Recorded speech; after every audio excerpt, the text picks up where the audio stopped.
자, 이번 시간은 383페이지 건축물의 유지 및 관리 파트로 들어갑니다. 건축물의 유지와 관리라는 게 무슨 말이죠?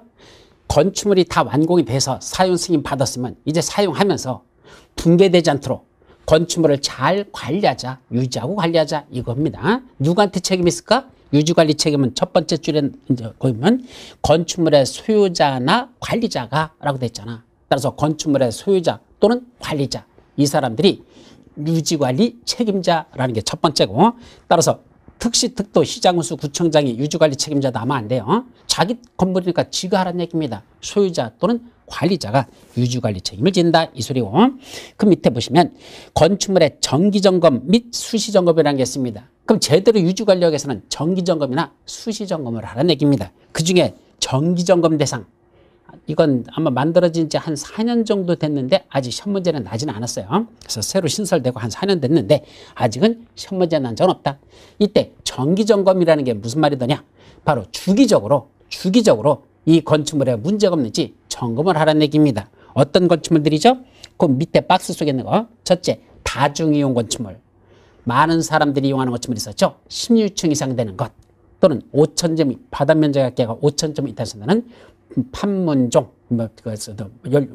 여관종, 판문종도 열리고 여관종도 울린다라는 게 있었죠. 바로 그랬던 다중이용 건축물들. 또 하나 맨 밑에 4번부터 준 다중이용 건축물, 즉 1000제곱미터 이상 되는 것들인데 다중이용 건축물이 아닌 거로서 1000제곱미터 이상 되는 일정 건축물들. 근데 그 준 다중이용 건축물 중에서 특수구조 건축물들. 특수구조가 뭐 있었죠? 기둥과 기둥 사이 거리가 20m 이상 되는 거. 그 다음에 외벽의 중심선부터 3m 이상 돌출된 포나 차양 같은 거로서 한쪽은 지지대지는 것이 없는 것들. 그런 건축물들은 특수구조 건축물이 있었죠. 그런 준다중 이용 건축물 중에서 특수구조 건축물. 그 다음에 이제 2번으로 올라가서 집합 건축물로서 연면적의 합계가 3000제곱미터 이상 되는 거. 집합 건축물이니까 개별 구분 소유할 수 있는 건축물로서 연면적의 합계가 3000제곱미터 이상 되는 거. 다만 공동주택 관리법에 따라 관리주체 등이 관리하는 공동주택은 제외한다라고 되어 있죠. 따라서 공동주택 관리법에 따라 관리하는 건 그 법대로 하라는 얘기고, 이거는 그런 그 공동주택 관리법에 적용을 받지 않는 공동주택들에 대해서만 여기서는 연면적의 합계가 3000제곱미터 이상 되는 건축물들, 이런 것들은 다 이 법에 따른 정기점검을 실시해야 된다. 또 세 번째, 다중이용업의 용도로 쓰는 건축물들로서 조례가 정하는 것들 등등. 따라서 중요한 건 1번, 2번, 4번 정도는 기억해 두셔야 됩니다. 자, 이런 것들은 정기점검이라는 걸 실시해야 되는데 언제 정기점검을 하죠? 자, 건축물의 공사가 다 끝나면 뭐 받는다 그랬습니까? 끝나고 나서 사용 승인을 받는다 그랬죠. 그럼 사용 승인 받고 몇 년이 지나더냐? 10년이 지납니다. 그래서 이게 10년이 지난 날, 이 날을 무슨 날이 한다? 기준일이라고 표현합니다. 그래서 10년이 지난 날을 기준일이라고 하고, 그 기준일로부터 몇 년마다? 2년마다 한 번 정기점을 실시해야 된다. 그래서 이게 몇 년마다죠? 이게 2년마다야. 2년마다 한 번. 이게 바로 정기 점검이라는 걸 실시해야 되는 게 바로 사용 승인으로부터 10년이 지난 날을 기준이라고 하고, 그 기준일로부터 2년마다 한 번씩 정기점검이라는 걸 실시하여야 한다라고 정리합니다. 근데 이 정기점검을 실시하는 날짜가 그럼 결국은 사용 승인 받은 날부터 10년에다 플러스 2년이 되는 날이니까 12년 차 되는 날이었거든요. 그럼 12년이 됐다는 사실을 일반인들이 기억합니까? 못한다고 그랬잖아요.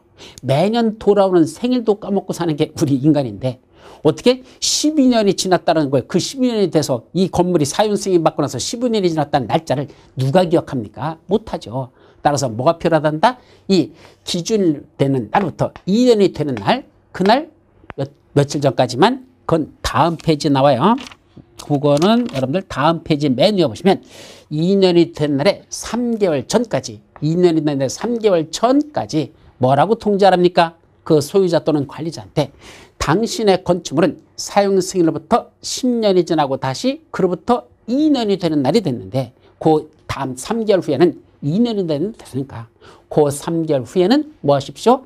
정기점검이라는 걸 하셔야 합니다. 라고 그 소유자 또는 관리자에게 통지해야 되는 것. 자, 그것이 누가입니까? 특시특도 시장운수 구청장이 그렇게 알려주라는 얘기입니다. 그럼 이제 특시특도 시장운수한테 통지를 받은 소유자 또는 관리자가 뭐합니까? 이 건물 벌써 10년이 지났고 앞으로 2년이 되는 날에 3개월 전이네? 그럼 3개월 후에는 정기점검을 해야 되네? 라는 걸 알도록 그걸 통지해주라. 이런 얘기입니다. 자, 이때 정기점검을 면제되는 경우가 있습니다. 어떤 거죠? 정기점검을 12년 차에는 해야 돼. 무조건 해야 돼. 정기점검 결과 두 가지 요건을 충족했습니다. 첫째, 위법사항이 없었다. 정기점검 결과 전혀 문제되는 게 없어. 위법사항이 없었고, 두 번째, 그 유지관리에 대한 세부 기준에 따라 우수하다고 인정되는 건축물. 유지관리가 우수하게 이루어지겠더라. 그래서 위법사항이 없고 정기점검이 우수하게 이루어지면 그때는 그 다음번, 그럼 이제 14년 차에 해야 되는 거죠? 요거 한 차례만 면제할 수 있습니다. 그때 면제돼. 그럼 다시 요 16년 차 가서는 또 해야 되겠죠? 그때 했던 결과 역시 위법사항이 없고 또 우수하게 관리되면 그 다음 한 차례는 또 면제될 수가 있습니다. 따라서 원래는 2년마다 해야 되는데 정기점검 결과 위법사항이 없고 우수하게 관리되면 그때는 그 다음 건 면제, 다시 또 4년 차에 대해서 하고 2년 차 가서 또 하는 건 면제, 이렇게 할 수 있다는 뜻이죠. 자, 그런 정도만 여러분들이 기억해 둡니다. 자, 맨 밑에 점검 대상이 아닌 소규모 노건축물에 대한 안전점검이라는 게 있죠. 그건 여러분들이 한번 글쎄 시험 문제가 아직은 한 번도 출제된 적이 없는데 한번 읽어보는 정도로 하십시오. 옆 페이지 철거 및 멸실 신고라고 되어 있죠. 그래서 무슨 신고? 철거 신고가 있고 멸실 신고가 있습니다. 이때 철거라는 건 내가 뜯어내는 거고 멸실은 천재지변이나 재해 등으로 인해서 사라지는 것, 이게 멸실이라고 그랬죠. 그럼 철거하려면 내가 뜯어내는 거잖아. 건축주가. 그때는 뭐 해야 됩니까? 그래, 내가 철거하겠다는 사실을 신고하랍니다. 그게 철거 신고죠. 이때 철거 신고는 언제까지 해야 되느냐라는 게 핵심입니다. 그때 누구한테 해야 되죠? 철거하기 전에 특시특도 시장운수 구청장. 항상 건축법에서 신고사항은요, 특별시장, 광역시장한테 하는 건 없어요. 특시, 특도, 시장운수 구청장한테 신고하는데 그때 세 번째 줄 철거 예정일 3일 전까지 건축물 철거 또는 멸실 신고서를 해체 공사 계획서를 첨부하여 특시, 특도, 시장운수 구청장에 제출하라 라고 되어 있잖아. 따라서 철거 신고는 철거 예정일 3일 전까지만 하면 됩니다. 이때 조심할 것, 철거 신고는 사전 신고입니다. 왜 사전 신고를 하죠? 알려줘야 되죠. 왜냐면 그 특시, 특도, 시장운수인 허가권자도 알아야 돼요. 건축물 철거라는 게 생각보다 만만치 않습니다. 잘못 철거하면 어떻게 되죠? 그게 무너지면서 옆에 있는 건물에도 피해를 줄 수 있고 지나가는 사람들을 다치거나 죽게 할 수도 있습니다. 따라서 철거가 제대로 하는지를 직접 현장 가서 조사해야 되는 경우도 있습니다. 따라서 사전 신고가 맞다라는 거. 다만 며칠 전까지 한다? 철거 예정일 3일 전까지는 해야 됩니다. 근데 특히 거기 보면 뭐 하는 게 있죠? 성면 같은 게 들어있는 경우가 있어. 성면 조사 대상 건축물들이 있습니다. 옛날에는요, 보온재로서 건물 안에다 뭐 집어넣었다? 저런 속에 보면 성면을 집어넣은 게 있습니다. 이 성면이 보온재로서는 상당히 효과가 좋은데, 싸고 좋은데, 문제가 뭐죠? 1급 발암물질이라는 데 문제가 있죠. 그 성면가루는 사실은 그게 유리가루잖아요. 그 유리가루가 폐에 들어가면 평생 나오지 않는답니다. 폐에 그냥 꽂혀버리면. 그럼 폐를 자꾸 자극을 주면 결국 거기서 염증이 일어나가지고 결국 암을 유발시키는 그런 1급 발암물질이기 때문에 이 성면 같은 것이 몸에 들어가면 위험하기 때문에 성면 철거는 특별히 조치를 해야 됩니다. 그래서 그런 것들에 대한 어떤 식으로 할 것인지 그런 걸 이제 제출하도록 되어 있습니다. 그다음 멸실 신고는 뭐죠? 아까 천재지변이나 재해로 해서 홍수가 나서 집이 떠내려갔다, 지진으로 해서 집이 붕괴됐다, 이런 것들이죠. 그럼 멸실됐음을 역시 신고해야 되는데 이건 사전 신고는 있을 수 없죠. 그 사람은 예언자가 되겠죠. 예, 우리 집이 지진으로 붕괴될 겁니다. 그걸 미리 예견한다? 말이 안 되는 소리죠. 따라서 멸실되면 멸실 후 며칠 내 30일 이내에 신고해야 됩니다. 그래서 철거할 때는 철거 예정일 3일 전까지 신고해야 되고 멸실되면 멸실 후 30일 이내에 특시, 특도, 시장운수 구청장에게 신고해야 됩니다. 자, 건축물 대장에 관한 건 그럼 한번 읽어보도록 합니다. 건축물 호적이 건축물 대장이죠. 자, 다음 페이지 등기 촉탁. 이것도 가끔 시험 문제 한 번씩 납니다. 이때 등기 촉탁이라는 게 뭐죠? 원래는 건축물에 대한 등기는 누가 해야 됩니까? 건축주 자기가 직접 해야 되죠. 등기는 자기가 해야 됩니다. 자기 호적을 지가 올리는 거니까. 그런데 이 등기를 누가 대신해 준답니까? 특시, 특도, 시장운수 구청장이 대신 등기를 해주는 것, 이걸 등기 촉탁제도다 이렇게 표현하죠. 자, 어떤 경우에 이루어지죠? 거의 네 가지. 첫째, 지번이나 행정구역의 명칭에 변경이 생겼습니다. 그럼 이거는 건축주 지가 한 게 아니라 지번이나 행정구역의 명칭에 변경되는 건 그건 누가 해준단다? 건축주가 직접 등기를 신청하는 게 아니고 특시, 특도, 시장 수준이 대신 등기를 촉탁해준다. 이거죠. 두 번째, 사용 승인을 받은 건축물인데 일부가 변경된답니다. 어떤 게 변경된답니까? 사용 승인 받은 내용 중에서 면적, 구조, 용도 및 층수를 변경한답니다. 그럼 그게 사용 승인의 내용이 변경되는 건 그거 다 어디에다 기재해야 되죠? 역시 등기부에다 그게 기재가 돼야 되는데 그 등기부 기재는 누가 해주겠다? 특시, 특도, 시장 수준이 대신 등기를 해주겠다는 얘기입니다. 그러면 거기 신규 등록은 제외라고 돼 있죠. 이건 무슨 말이죠? 처음에 등기할 때 그 등기는 누가 한다? 건축주 지가 해야 됩니다. 그래서 건축주 자기가 직접 등기비 들여가지고 자기가 등기하고 나중에 사용 승인 받고 나서 변경되는 것들이 있으면 그건 누가 한단다? 그건 그 특시, 특도, 시장 수준이 대신 등기를 해주겠다 이 말이죠. 그래서 신규 등록은 건축주가 직접 하는 것이고 그 사용 승인 받은 건축물에서 사용 승인 내용 중에 건축물의 규모라든지 면적, 구조, 용도, 층수 같은 거 변경하는 거 그거는 특시, 특도, 시장 수준이 대신 등기해준다. 세 번째, 철거 신고에 따라 철거한 경우. 네 번째, 멸실 후 멸실 신고한 경우. 이렇게 돼 있죠. 아까 철거 신고는 누구한테 합니까? 특시, 특도, 시장 수준한테 나 건축물 3일 후에는 철거할 겁니다 라고 신고했잖아. 그 신고를 접수한 특시, 특도, 시장수 구청장이 뭐합니까? 그걸 자기 건축물 대장 같은 데다 기재하고 그 다음에 뭐합니까? 등기소에다가 그걸 등기를 촉탁합니다. 저 건축물 이제 멸실되니까 말소 등기해 주십시오 라는 걸 등기를 촉탁한다. 또 홍수 등으로 해서 떠내려갔습니다. 그럼 30일 내에 신고하라고 했죠? 그럼 신고를 접수한 특시, 특도, 시장수 구청장이 역시 건축물 대장에다 기재하고 그 다음에 등기소에다가 저건 멸실됐으니까 멸실 등기해 주시기 바랍니다 라는 걸 등기를 촉탁한다 이 말이죠. 따라서 일단 여러분들은 누구만 찾아가면 된다는 얘기야. 특시, 특도, 시장수 구청장에게 철거 신고, 멸실 신고만 하면 되는 것이고 그걸 접수한 특시, 특도, 시장수 구청장이 자기들이 직접 확인해보고 실제로 철거됐죠? 그러면 그 다음에 가가지고 저기서 등기소에다가 등기를 촉탁한다라는 거 거기까지 기억합니다. 그 중에 1번하고 4번의 등기 촉탁. 1번, 4번이 뭐죠? 지번이나 행정구역의 명칭에 변경이 있는 것. 또 하나 건축물의 멸시로 멸실 신고한 거. 이거로 인해서 등기하는 이 등기는 누구를 위한 등기다? 지방자치단체가 자기를 위해서 하는 등기를 보지 건축주를 위해서 하는 등기를 보지는 않습니다. 그래서 1번과 4번 등기는 건축주를 위한 등기가 아니라 지방자치단체 자기를 위해서 하는 등기를 한다. 그렇게만 기억해 두도록 합니다. 자, 이제 다음 페이지 넘어서 389페이지부터 이제 388페이지부터는 7페이지부터 건축물의 대지와 도로라는 게 나옵니다. 근데 건축물의 대지와 도로라는 건 무슨 말이죠? 자, 여기 도로가 나 있고 여기 뭐 있습니까? 대지가 있습니다. 거기다 뭐 짓는다? 건축물을 짓는다 그랬죠. 따라서 나대지는 관계가 없다는 걸 의미합니다. 나대지가 아니라 건축물이 있는 대지라는 게 핵심이죠. 그래서 건축물이 이 대지와 그거랑 접해 있는 도로는 무슨 관계가 있느냐? 대지와 도로라는 게 이 말입니다. 그 중에 첫째, 대지는 뭐 해야 됩니까? 첫째, 안전해야 된다. 대지는 건축물을 지을 땅이기 때문에 첫째는 뭐죠?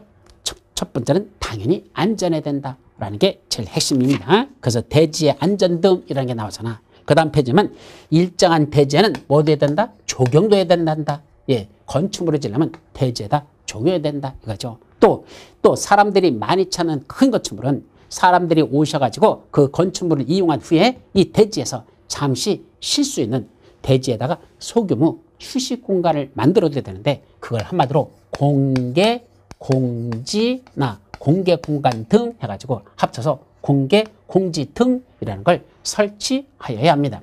이와 같이 대지는 첫째는 안전하도록 할 것, 두 번째 건축물을 지으려면 조경을 할 것, 세 번째 그 대지에다가 공개, 공지 등을 설치할 것, 이렇게 세 가지가 대지와 관련된 내용입니다. 그 중에 첫 번째 대지는 안전해야 된다 그랬는데 대지는 어떻게 하면 안전해야 되죠? 첫째, 저지대에서는 안 된다. 저지대에서는 안 된다. 저지대가 뭐죠?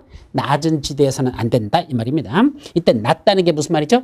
대지는 인접한 도로면보다 낮아서는 아니 된다. 왜 도로보다 낮아서는 안 되죠? 그럼 건축물을 지으려면 이거 이렇게 해야 된다죠. 건축물을 짓고자 하는 대지야. 그들은 도로면보다 낮아서는 안 된대. 그럼 이렇게 하면 도로보다 높죠? 이렇게 이런 식으로 대지를 조성하라는 얘기입니다. 그래서 보통은 시골 같은 데 가보면요. 도로가 이렇게 닦여 있고 그다음에 그 도로 옆에 있는 논밭을 보면 전부 다 도로보다 낮은 경우가 많아요. 그죠? 왜냐하면 어차피 논밭은 물이 들어가야 되니까 그래서 낮은 경우도 많죠. 근데 거기다가 나중에 그 논과 밭을 갖다가 그 농지를 다시 대로다 전환시키려면 그때 건축물 같은 거 지으려면 그때는 뭐죠? 흙을 거기다가 퍼넣어가지고 옆에 있는 도로면보다 높게 해야 됩니다. 그래서 낮으면 원칙적으로 건축가가 안 나기 때문에 그 논밭에 갖다가 흙을 채워가지고 다시 그래서 거기다 이렇게 흙을 더 쌓아올려가지고 옆에 있는 도로보다 높게 해야 되죠. 이때 이 흙이 얼마나 들어가는지 그래서 25톤 트럭으로다가 몇 루베를 갖다가 보여야지만 몇 세제곱미터를 흙을 넣어야 그래야 이게 얼마큼 쌓을 수 있는지 이것도 또 계산하는 방법이 있어요. 그래서 나중에 실무할 때는 여러분들이 그런 것도 알아둬야 됩니다. 그래서 25톤 트럭 몇 대를 갖다 부어야 면적이 얼마 되는 데다 얼마큼 흙을 쌓을 수 있는가.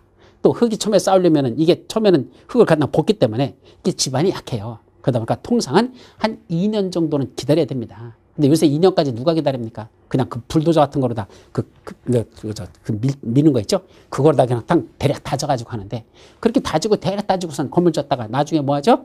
집안 침하가 일어나가지고 또 건물에 막 벽에 금이 가고 막 밑에가 막 뜨고 이런 경우도 발생하는데 어쨌든 보통은 흙을 퍼놓고 2년 정도는 자연 상태로 둬야지만 그래야 비비가 오면서 빗물이 스며 들어가면서 속에 빈 공간이죠? 그게 차곡차곡 이렇게 채워지는 게 그게 한 2년 정도 걸린답니다.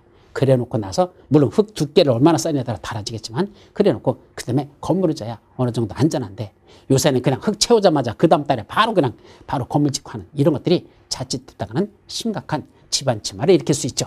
어쨌든 이런 옆에 있는 인접한 도로면보다 낮아서는 안 되도록 이렇게 흙을 쌓아가지고 대지는 높게 만들어야 그래야만 할 수 있다. 침수 피해를 막을 수 있다는 얘기입니다. 도로변에서 흘러내리는 물이 대지 안에 들어오지 않도록 하기 위해서 침수 피해를 막아서 이렇게 되죠. 근데 다만 단서조항 있죠. 대지에 배수에 지장이 없거나 배수에 지장이 없다는 건 물이 잘 빠진다는 얘기죠. 옆에 있는 도로면보다 대지가 더 낮아. 그런데도 물이 잘 빠져. 배수에 지장이 없어. 두 번째는 건축물의 용도상 방습할 필요가 없답니다. 원래 물에 잠겨 있어도 되는 그런 대지랍니다. 그럴 때는 뭐 할 필요 없다. 옆에 있는 도로면보다 낮아서도 괜찮다. 낮아도 괜찮다 이 말이야. 두 번째 성토 등의 필요조치라고 돼 있죠. 뭐죠? 습한 토지, 물이 날 우려가 있는 토지 또는 쓰레기 등을 매립한 토지. 제일 많은 게 쓰레기 등을 매립한 토지. 그럼 거기서 뭐가 나오죠? 침출수라는 게 아주 오염물질이 나오죠. 그렇기 때문에 이걸 안전하게 해서 뭐죠? 흙을 그 위에다 들이붓습니다. 그게 성토, 흙을 쌓으려는 걸 성토라고 해요. 그래서 성자는 이룰성자 밑에 그릇명자로 씁니다. 그래서 성토, 흙을 쌓아 올린다는 뜻이죠. 그래서 흙을 쌓아 올려서 안전하게 만든다 이 말이고 또는 거기 집안의 계량, 젖은 흙들을 걷어내고 다시 새로 마른 흙으로 다시 채워넣는 거 이게 집안의 계량 등을 해가지고 안전하게 된단다. 그래서 어디가 대표적인 거라 그랬죠? 바로 상암 월드컵 축구 경기장. 그 상암 월드컵 축구 경기장이 있는 장소가 옛날에 뭐라고 했더냐? 난지도라고 불리던 데입니다. 그래서 뭐 난쟁이가 쏘아 올린 작은 공인가? 하여튼 거기에 나는 그 난지도 쓰레기 매립장이었어요. 지금은 김포 쓰레기 매립장으로 옮겨갔지만 어쨌든 거긴 난지도 쓰레기 매립장이었었죠.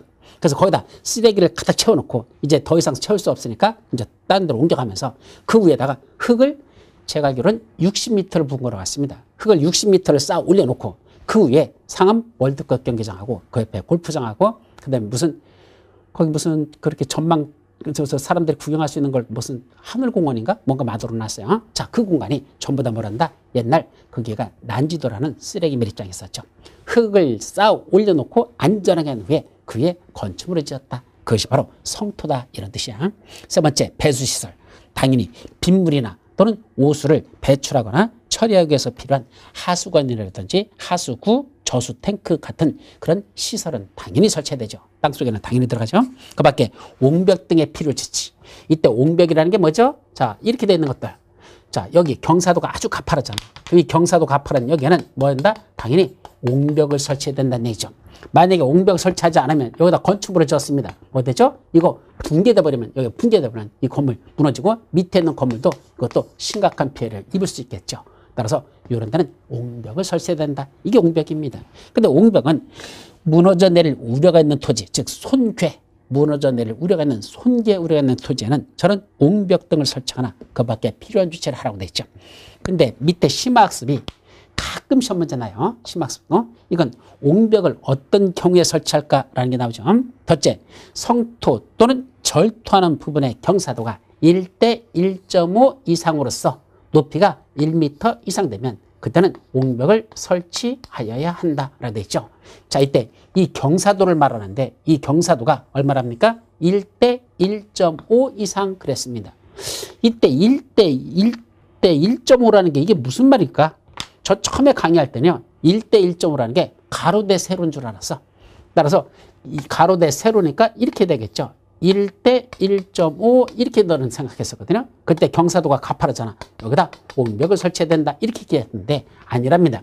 이 세로 대 가로입니다. 이게 1대 1.5 했으니까 이게 1일 때 이 길이가 1.5 이상이라는 건 이렇게 된 게 이렇게 되는 게 이상이야. 이렇게 경사도가 이렇게 되는 거. 그래서 여기서부터 이렇게 되면 여기다가는 다 옹벽을 설치하라 이런 뜻입니다. 그래서 경사도가 1대 1.5라는 게 가로 대 세로가 아니라 세로 대 가로라는 것.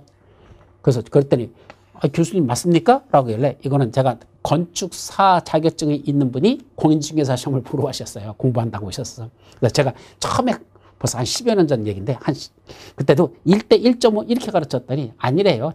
이게 1대 1.5 이렇게 가르쳤더니 씩 웃으면서 나중에 쉬는 시간에 와서 얘기하더라고. 그래서 아니라고. 1대 1.5는 이렇게 해서 1대 1.5 이상이라는 건 경사도가 여기서 또 이렇게 더 가팔라지는 거.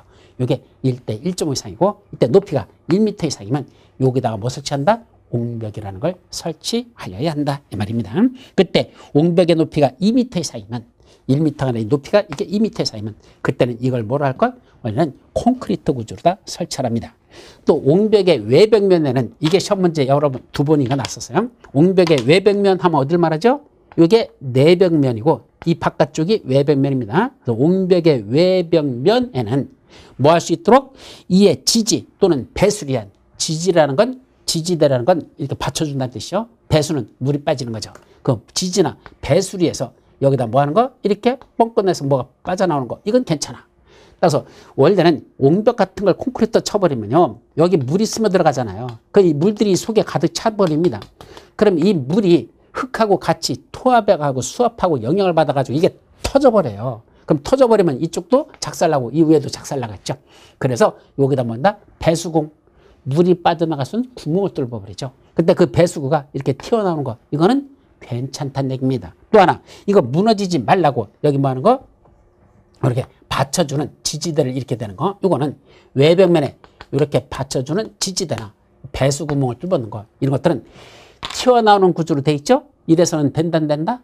된다는 얘기입니다. 말을 잘 읽어보세요. 그때 옹벽의 외벽면에는 이의 지지 또는 배수를 위한 시설 외의 구조물이 밖으로 튀어나오지 아니하게 할 것. 따라서 배수나 지지하는 거 이외의 구조물이 이렇게 외부로 튀어나오는 곳으로 해서는 안 된다는 겁니다. 그럼 뭐는 튀어나와도 괜찮다는 얘기야? 배수나 지지를 위한 구조물은 튀어나와도 괜찮고 그거 외의 구조물은 튀어나오는 구조로 해서는 아니 된다. 말귀를 잘 새겨보세요. 그런 뜻입니다. 따라서 배수나 지지를 위한 튀어나오는 구조는 괜찮고 그거 외의 구조물은 튀어나오는 구조로 해서는 아니 된다라는 거 그렇게 새겨들으시면 됩니다. 그래서 이거는 된다, 괜찮다라는 걸 조심해서 기억하라는 얘기입니다. 아셨죠? 자, 다음 페이지. 대지의 적용 그랬습니다. 자, 첫 번째는 대지는 안전해야 된다와 관련된 4가지가 나왔고 이제 두 번째 뭐죠? 적용을 하랍니다. 그럼 첫째, 적용은 원칙적으로 얼마 되는 건축물의 대지에다 적용하죠? 200제곱미터 이상 되는 대지에다가 건축물을 건축하고자 하는 자들, 건축물을 건축하려면 그때는 뭐가 필요하다? 적용이라는 걸 하여야 한다. 이 말입니다. 자, 그게 첫 번째 원칙이죠. 근데 그 밑에 예외라는 데 있습니다. 다음 같은 경우에는 적용을 하지 아니할 수 있다. 따라서 원칙은 200제곱미터 이상 되는 대지에다가 건축물을 건축하려면 적용해야 되는데 적용하지 않아도 되는 예외가 있더라. 즉 200제곱미터 이상은 대지에다가 건축물을 건축하는데 적용하지 않아도 된다 이 말이죠. 거기 몇 가지가 쭉 나오는데 이게 또 시험 문제에서 출제가 잘 되는 내용이 되겠습니다. 그 중에 첫 번째, 녹지 지역에 건축하는 건축물 자, 녹지 지역에다가는 적용하지 않아도 된단다. 자, 이 말이야. 두 번째는 자연환경 보존지역, 농림지역 또는 관리지역에 건축물을 건축할 때 그때는 적용하지 않아도 된답니다. 그러면 녹지지역하고 합쳐버리면 녹, 관, 농, 자 지역에서는 적용한다 안 한다? 원칙적으로는 안 한다. 녹, 관, 농자 지역에서는 적용하지 않는다. 쉽게 말하면 시골 지역에서는 적용하지 않는다는 얘기입니다. 왜 시골 지역에서는 적용하지 않을까? 한번 상식으로 생각해 보시죠. 자, 여기에 대지가 하나 있답니다. 그럼 대지에다가 200제곱미터 이상 되는 대지야. 거기다 건축물을 건축한답니다. 그때는 요 대지에다가 여기 적용한다 안 한다? 여기 적용 안 한다는 얘기입니다. 왜 안 하죠? 시골 지역이라고 했잖아. 녹관농자 시골 지역이잖아. 그럼 뭐하죠? 이 산에도 나무들이 우거지고 있을 것이고, 그죠? 이 주변에도 나무들이 우거지고 있다는 얘기입니다. 그 나무가 몇 그루가 있을까? 여기 100만 그루가 나무가 있습니다. 여기는 100만 그루의 나무들이 있다는 얘기입니다. 그럼 100만 그루가 있으니까 거기다가 몇 그루 심는 거? 여기다가 100그루 심는 거 적용하려고 여기다 100그루를 심는다면 이 100그루 적용은 한다 안 한다? 안 해도 된다는 얘기죠. 이미 주변에 100만 그루 나무가 있는데 거기다 100그루 심어봤자 포난다 안 난다? 조족지혈. 포도 안 난다는 얘기입니다. 따라서 100만 그루가 자라고 있는 이런 녹관농자 지역에서는 100그루 정도 나무 심는 건 포도 안 나기 때문에 그것 심어봤자 거의 포도 안 난다죠. 그걸 조족지혈, 세발의 피라는 얘기죠. 그 정도는 적용할 필요가 없다.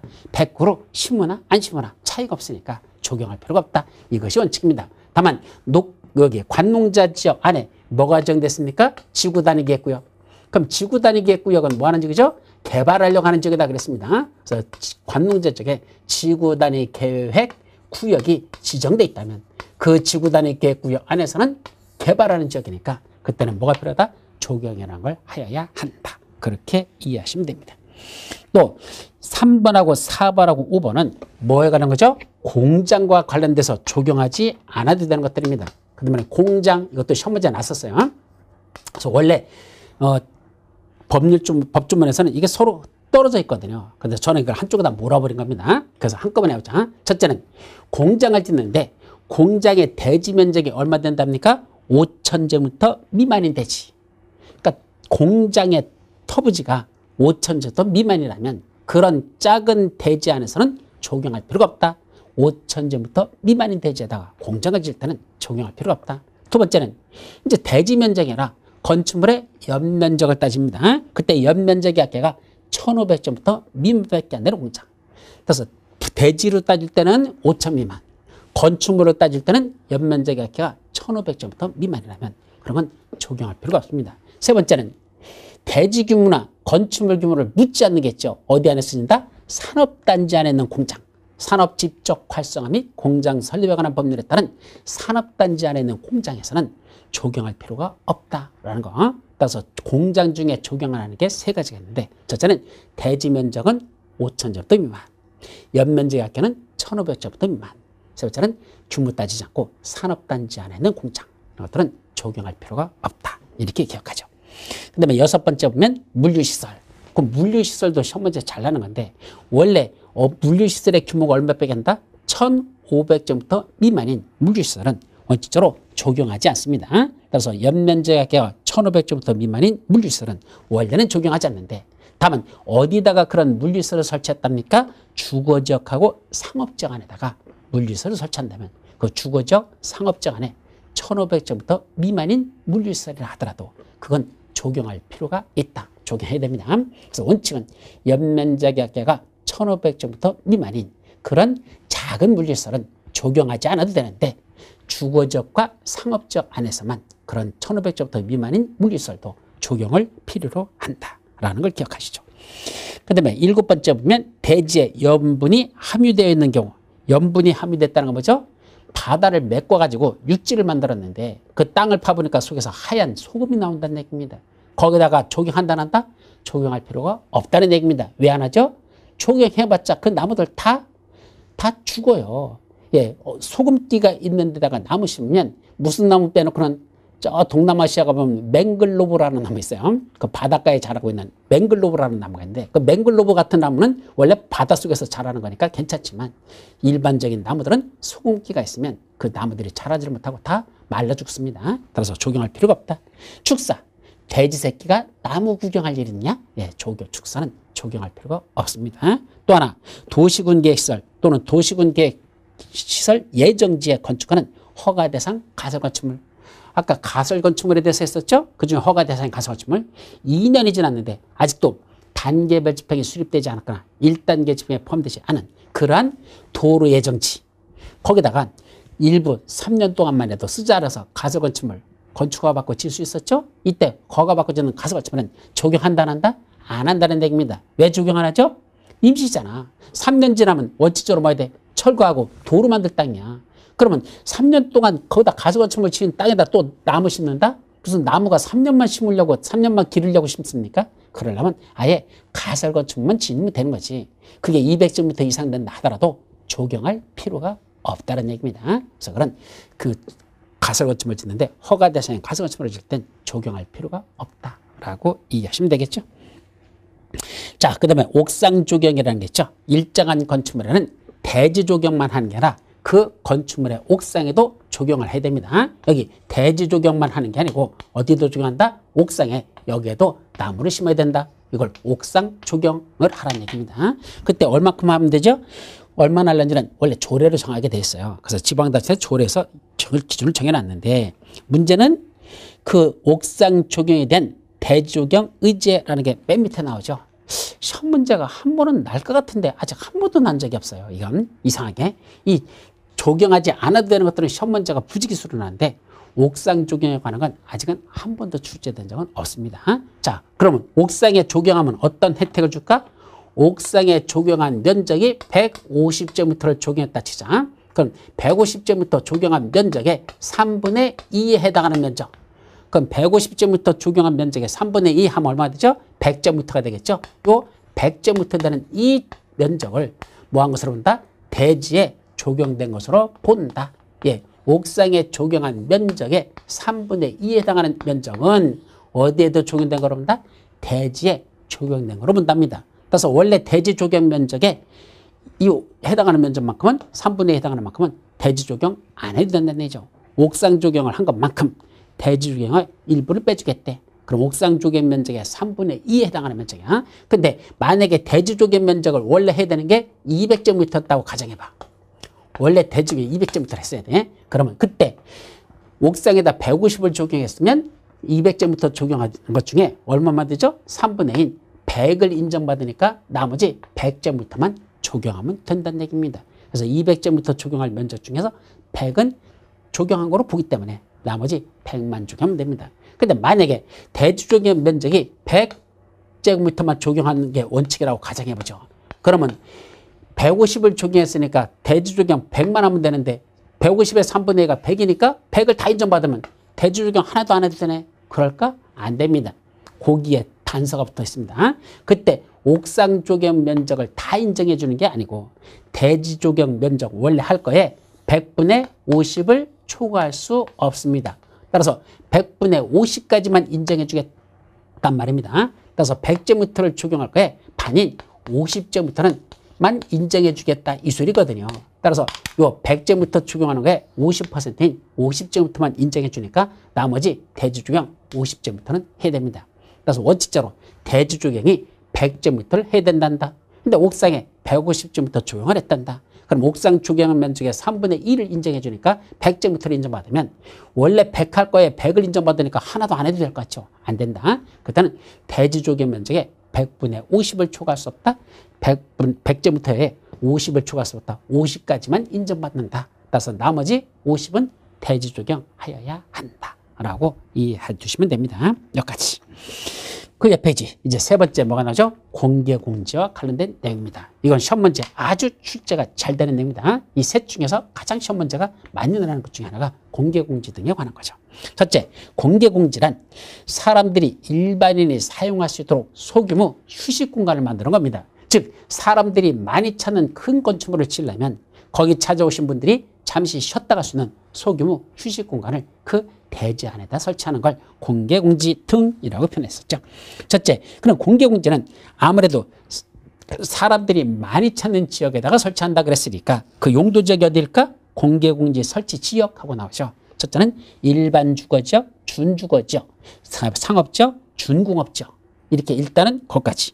그러면 봐봐. 일반 주거지역, 준주거지역. 그럼 주거지역은 뭐뭐 있었죠? 전용 주거지역, 일반 주거지역, 준주거지역 했는데 그중에 일반 주거지역하고 준주거지역에는 공개공지를 설치하고 전용 주거지역에는 공개공지를 설치하지 않는다라는 게 첫 번째 중요하고, 상업지역은 중심상업지역, 일반상업지역, 유통상업지역, 근린상업지역이 있는데 다 공개공지를 설치합니다. 네 군데. 공업지역 중에서는 준공업지역에만 공개공지를 설치하죠. 아까 주거지역에서는 일반 주거지역과 준주거지역이 들어가는데 공업지역에서는 일반 공업지역은 안 들어가고 준공업지역에서만 공개공지를 설치한다. 그게 시험 문제 아주 잘 나는 것들입니다. 그 관계를 정리하고, 네 번째는 도시화의 가능성이 크거나 노산업단지 정비가 필요하다고 인정하여 지정 공고하는 특별한 지역들, 그런 데는 공개공지를 설치하는데 4번은 그렇게 몰라도 돼요. 1, 2, 3번이 중요한 겁니다. 그래서 1, 2, 3번 어떻게 했었죠? 준주거지역, 준공업지역. 준자 들어가는 건 두 가지밖에 없잖아. 준주거지역, 준공업지역 하고 상업지역하고 합치면 준상위가 이렇게 되죠. 준상위가 일주일마다 뭔다? 도시를 만들었다. 그래서 준상위가 일주, 일반 주거지역 일주라고 되죠. 그래서 준자 들어가는 거 준주거지역, 준공업지역. 그 다음에 상업지역, 준상위가 뭔답니까? 일주일마다 일주일 해서 일주라고 했을까? 일반 주거지역만 들어갑니다. 일주. 그래서 뭐 했습니까? 거기서 도시화의 가능성이 크단다. 도시를 만들었다. 이런 데가 바로 공개공지를 설치해야 되는 대상 지역입니다.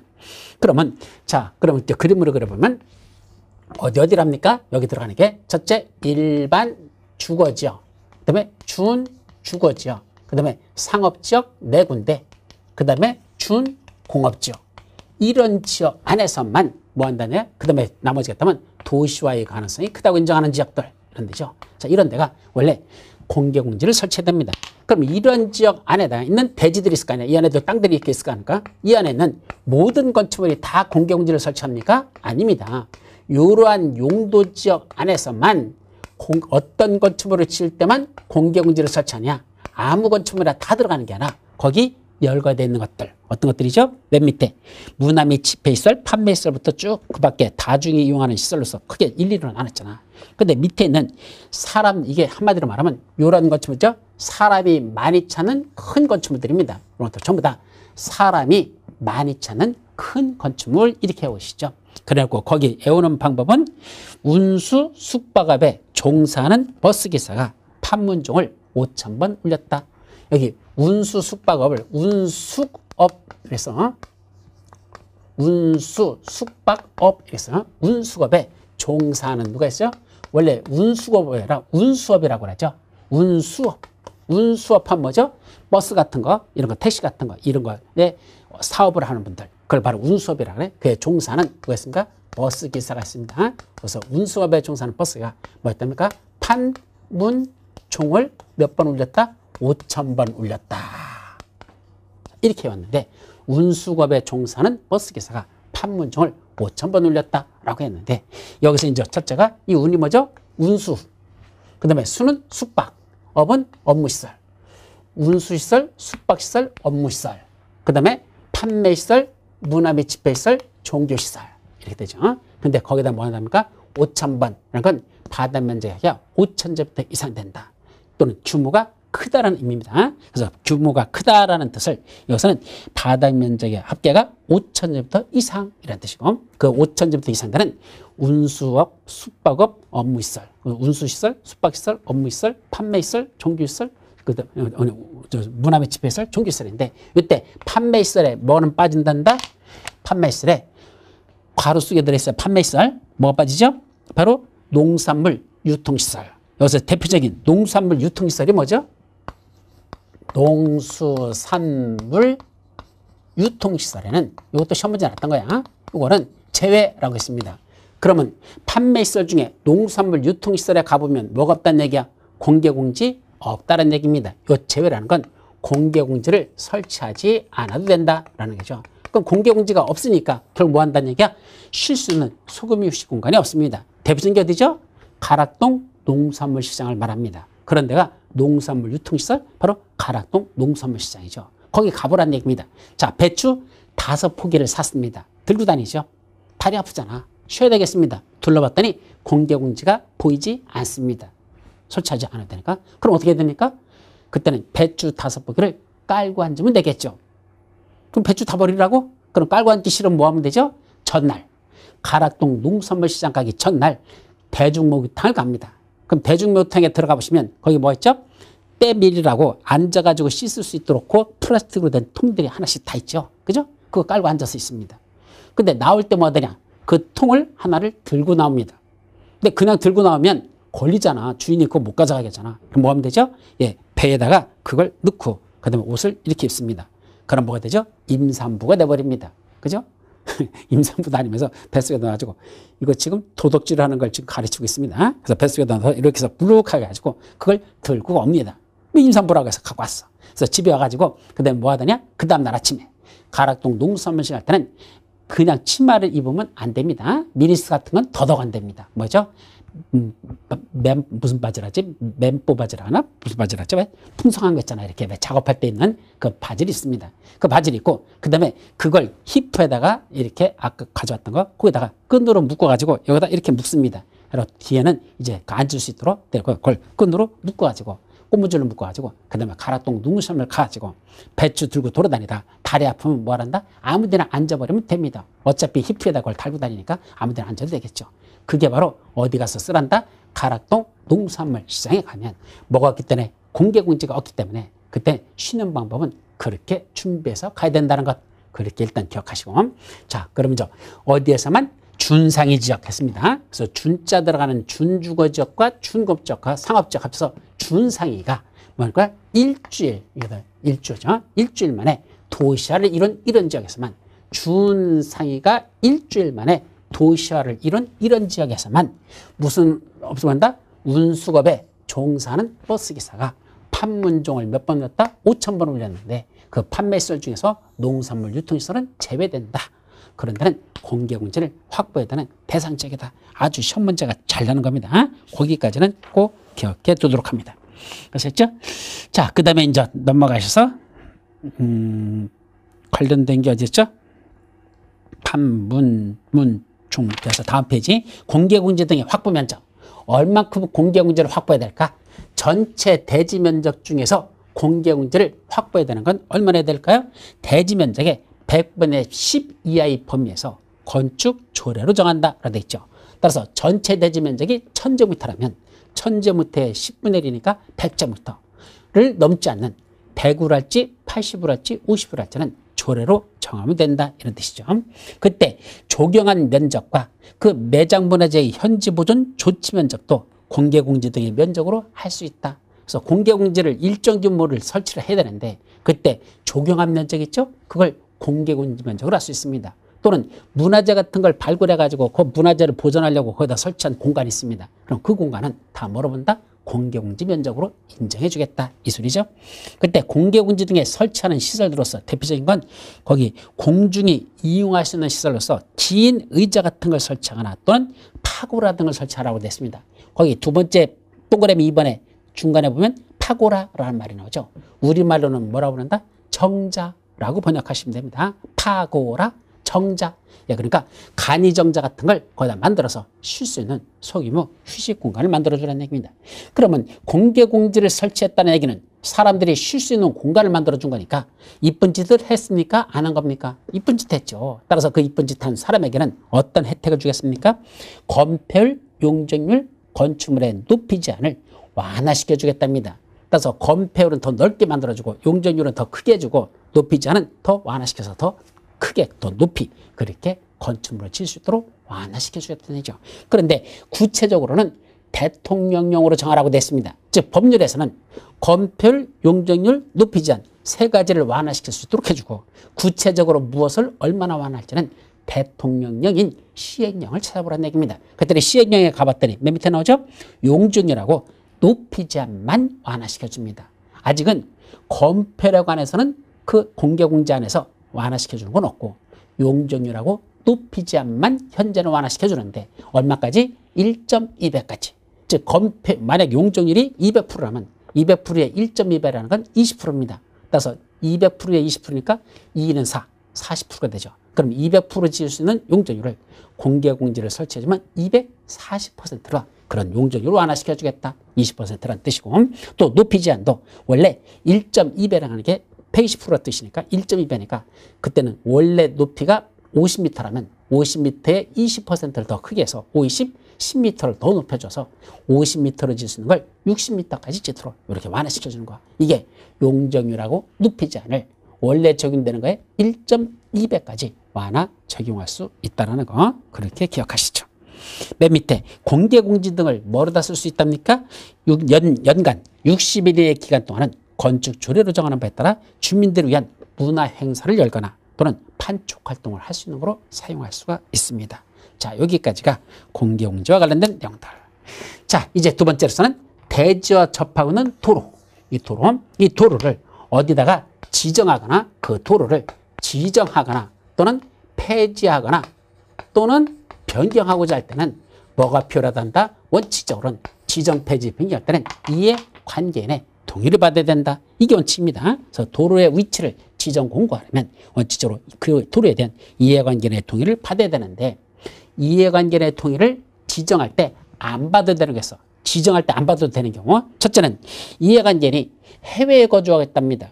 저 아르헨티나에 살고 있답니다. 그럼 거기까지 쫓아가서 동의서 받아옵니까? 어렵겠죠. 그때는 이해관계인이 저 해외에 거주할 때는 안 받아도 된다. 두 번째는 주민이 오랫동안 통행로로 이용하고 있는 사실상의 통로랍니다. 주민들이 오랫동안 뭐로 썼다냐? 통행로, 사실상의 통로, 도로를 쓰고 있었답니다. 그래서 이제 그 주민들의 이해관계자들의 동의받으러 다녔더니 주민들이 다 뭐라고 말할까? 아니 이거 도로 아니었나요? 저 이전까지 도로인 줄 알았는데요. 그럴 때는 이해관계들의 동의를 받지 않고 그때는 그 도로를 지정할 수 있다 이런 얘기입니다. 근데 다음 페이지 보면 폐지나 변경할 때는 이해관계의 동의를 받지 않아도 된다는 말은 없습니다. 그러니까 폐지나 변경할 때는 반드시 이해관계의 동의를 받아야 된다라고 이해하시면 되겠죠. 거기까지. 그 다음에 대지와 도로의 관계라는 게 나오는데 그 대지와 도로의 관계부터는 우리 잠시 쉬었다가 들어가도록 합니다.